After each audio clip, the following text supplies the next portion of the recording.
আসসালামু আলাইকুম রহমতুল্লাহ। যারা ইসলাম বিরোধী, ইসলামপন্থী মুসলমানের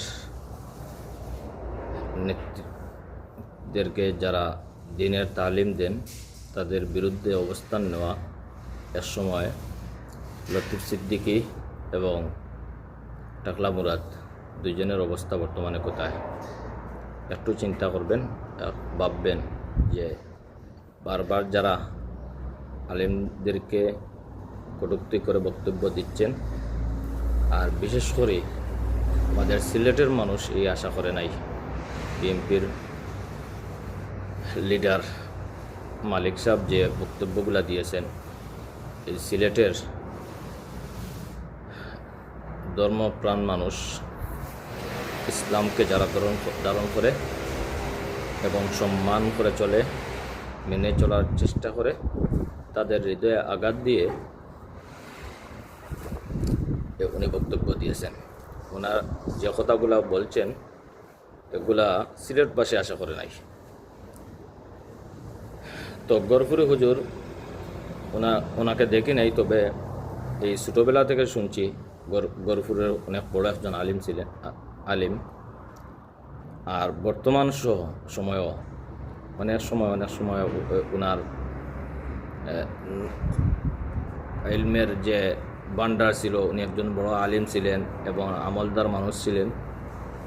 প্রায় আলিম সমাজ বা মুরব্বিয়ানদের বক্তব্য শোনা যায়। তো উনি এত বড় একজন আলিমকে নিয়ে যেভাবে কটূক্তি করে বক্তব্য দিয়েছেন, তার তীব্র নিন্দা ও প্রতিবাদ জানাই। তার সাথে সাথে যেটা বলি, যারা এই রকম আলিমদেরকে নিয়ে কটূক্তি করে বক্তব্য দেওয়াকে পছন্দ করেন, একটু ভাববেন টাকলা মুরাদের অবস্থান কোথায় আছে, লতিফ সিদ্দিকীর অবস্থান কী হয়েছিল। এরকম যুগে যুগে যারা আলিম সমাজকে বিভিন্নভাবে অসম্মান করে বক্তব্য দিয়েছিল, তাদের কী অবস্থা হয়েছে। আর এই বক্তব্যের ফলে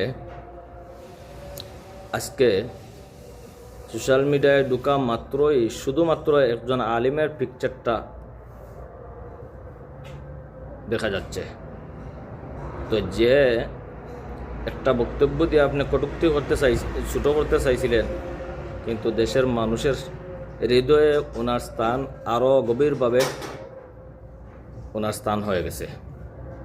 বিশেষ করে সিলেটবাসীর কাছে ওনার যে ভালোবাসা, মানুষের প্রতি মানুষের যে ভালোবাসা ছিল ওনার প্রতি, মালিক সাহেবর একটি বক্তব্যের কারণে মানুষের যে ভালোবাসা ছিল তার চেয়ে কয়েক গুণ বেড়ে গেছে। তো এটা হচ্ছে ইসলামের আল্লাহর দান। কারণ যারে আল্লাহ সম্মানিত করে, কোনো মানুষ তার সম্মান কমানোর কোনো ক্ষমতা নাই।